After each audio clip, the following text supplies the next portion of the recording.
bersama saya Mas Trabek di channel kesayangan kita si Bayak. Pada malam hari ini saya masih ditemani oleh teman saya Terus si Bayak, Bang Kalvin Purba. Selamat malam Bang Kalvin. Selamat malam, Bang. Apa kabarnya Bang Kalvin? Sehat, Bang. Sehat, ya. Sehat, Bang. Jadi kira-kira Bang Kalvin apa yang harus kita berikan lagi pengetahuan kepada seluruh pencinta si Bayak dimanapun berada Bang Kalvin? Menurut situasi yang kita survei, Mbak, Ya. ciri-ciri rumah tangga yang terkena guna-guna, Mbak. Ciri-ciri rumah Tangga tangga yang kena guna-guna, Mbak. terkena guna-guna ya. Memang sih agak sulit juga nih materi Bang Kalvin. Iya, Mbak. Cuman saya Bang Kalvin di sini agak ngeri sedikit Bang Kalvin. Kenapa, Mbak? Mungkin kita share aja kepada pemirsa coba dimanapun berada. Iya, Mbak. Apa yang lokasi kita ini ya kan? Apa yang Mbak rasakan, Mbak? Di Ya, tempat ini auranya yang sangat besar, tapi sih untuk saat ini sih tenang ya, Mbak? tenang, tidak ada gangguan. Tapi memang di belakang kita ada yang melihat-lihat kita. Mungkin Oh, ya. anak-anak indigo ataupun teman-teman yang memiliki kemampuan lebih bisa melihatnya. Kan seperti itu. Iya, Mbak. Jadi ciri-ciri rumah tangga yang terkena guna-guna Bang Kalvin. Iya, Mbak. Itu guna-guna sama santet bedanya apa, Mbak?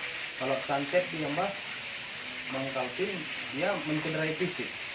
Oh, dia kontak langsung dengan fisik ya, Ya, Mbak? ya biasanya Dia kalau santet itu dia menyakiti. menyakiti fisik ya, Mbak? Ya, sementara kalau guna-guna ini Bang Kalvin dia hanya pikiran. Oh, dia mempengaruhi pikiran ya, Mbak? Ya, pikiran yang dipengaruhinya yang dapat menyebabkan melukai fisik. Oh, iya, iya. Bagaimana tidak? Misalnya dia mempengaruhi pikiran kita untuk bunuh diri. Dia melalui pikiran dulu ya, Mbak? Iya, Medianya pikiran ya? iya. Sementara kalau santet ya, kalau disantet gitu ya kalau nggak dibisuin ofis kita, misalnya kaki kita kena intuk, kena Kaki parah, besar ya? iya, Perut besar ya, Mbak? perut besar, mata gini-gini gitu kan? Iya, Mbak. Itu kalau bahasa karonya itu intuk katanya. Bahasa karunya itu ya? Iya. Jadi kembali ke topik kita, bagaimana sih ciri-ciri rumah tangga yang terkena guna-guna? Iya, Mbak. Yang paling mendasar sih kalau saya rasa sulit untuk mendapatkan keturunan, Bang Kalvin.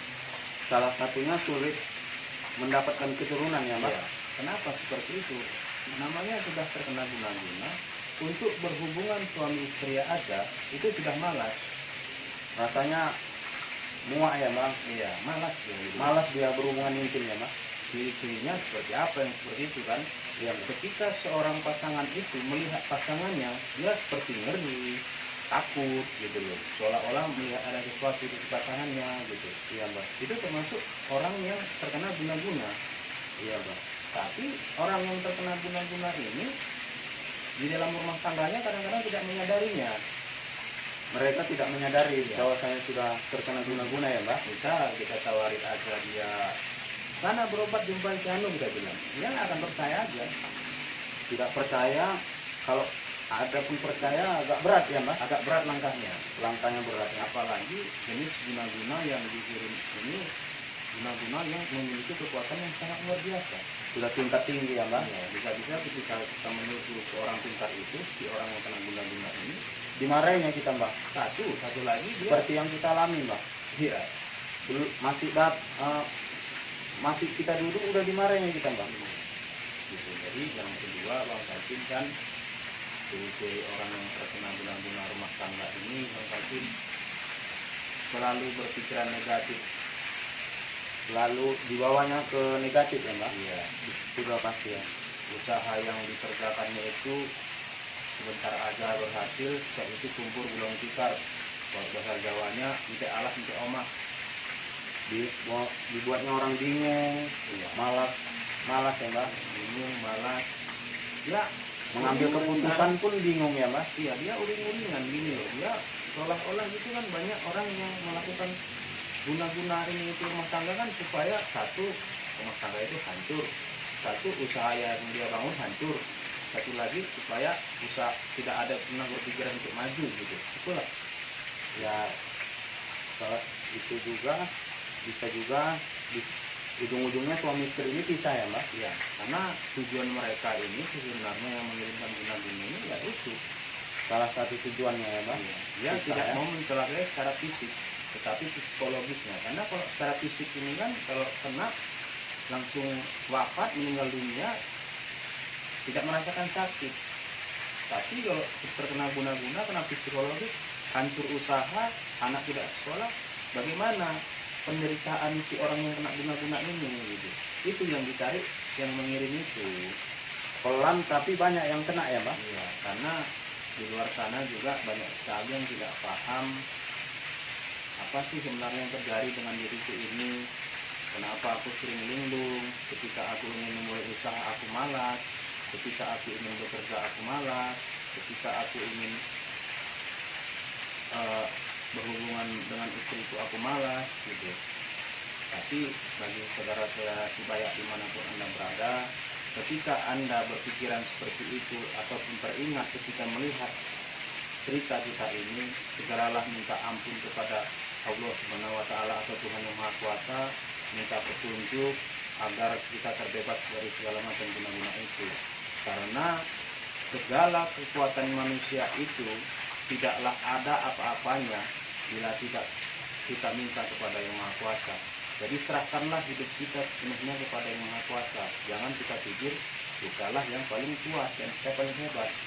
Karena biasanya kalau orang yang terkena guna-guna ini, dia selalu berpikiran dia yang paling benar, dia yang paling hebat. Kadang dia berpikir ya ada itu Tuhan, siapa itu Tuhan gitu. Tapi Bang Kalvin kan yang mengganggu pikiran saya, di belakang kita ini ada yang mengintip-intip kita sebenarnya. Oh, apa itu Mbak? Itu anggota-anggota kita itu Mbak? Ya, teman-teman kita mungkin mereka juga ingin melihat kita. Ya nonton itu Mbak. Mungkin pemirsa Sibayak dimanapun berada bertanya di mana lokasi kita sekarang duduk kan. Lokasinya apa bisa kita sebut Mas? Ya kita sebut aja Mbak. Pemirsa Sibayak mana tahu ada juga yang ingin main kemari atau mandi kemari Iya ya. Mbak. Bang Kalvin aja lah bikin di mana lokasi kita berada saat ini. Lokasi kita saat ini di Pancur Putri Hijau. Ya, yang lebih terkenalnya pemandian Putri Hijau. Ya, pemandian Putri Hijau. Ya, tapi kalau di daerah Dili Tua dan Kabupaten Deli Serdang ini terkenalnya pemandian Pancur Gading. Pancur Gading ya Mas. Ya, jadi kembali ke topik orang rumah tangga yang terkena guna-guna tadi, ya banyak sih sebenarnya ciri-cirinya, tapi tidak mungkin juga kita sebut satu persatu ya Bang itu, tapi sudah sebutkan secara garis besarnya. Jadi kan yang jadi pertanyaan, bagaimana cara menangkal guna-guna itu apabila terjadi kepada kita atau tidak kena kan seperti Iya, itu. Bang. Cara menangkalnya Mbak. Ya, perbanyaklah beribadah yang rajin. Jangan lupa berbagi kalau kita memiliki. Ya, bersedekah ya Mbak. Iya, terus misal tempat tidur kita menghadap ke kiblat, kita geser misalnya 10 derajat atau 15 derajat. Oh, bersedekah itu bisa menangkal yang tidak baik ya Mbak? Itu sudah pasti, karena doa yang kita berikan misalnya ke anak yatim, ya kita tahu memang kalau kita bersedekah itu tidak boleh ada niat dalam hati niat tertentu. Tapi kan ketika misalnya kita memberikan makan anak yatim itu, pasti anak yatim itu tetap berdoa kepada kita. Misal seperti ini, ya Allah, tetap lindungilah orang ini agar dia tetap bisa berbagi kepada anak-anak yang seperti aku. Mudah-mudahan doa-doa tadi membentengi kita ya. Iya, itulah yang memagari ya. kita. Gitu. Jadi Bang Kalvin kira-kira di mana yang kurang jelas Bang Kalvin? Secara apanya? Apa cukup itu saja Mbak? Ada Ya, kalau secara yang kasat matanya cuma itu ya Mas? nggak mungkin Secara- kita ceritakan, tapi kita kan bercerita yang memang bisa dirasakan dan dilihat banyak orang. Untuk menangkalnya tadi ada media-media Mbak? Tidak. Kalau menangkalnya sih ya, perkuat aja ibadah, Perkuat ibadah ya Mbak. perbanyak sedekah, terus ya itu aja sih sebenarnya. Omongan kita dijaga, yang kalau nggak perlu kira-kira hanya menyakiti perasaan orang lain, saya rasa tidak perlu diungkapkan. Sesama tetangga baik ya Mbak, berhubungan baik ya Mbak, ramah sesama Iya. tetangga ya Mbak. Karena lebih baik kita disakiti daripada kita menyakiti. Iya Mbak. Kenapa seperti itu? Ketika kita disakiti sebenarnya rezeki orang yang menyakiti kita itu akan kepada kita. Gitu. Bisa juga orang yang menyakiti kita itu dapat menghapus sebagian dosa kita ya Mbak.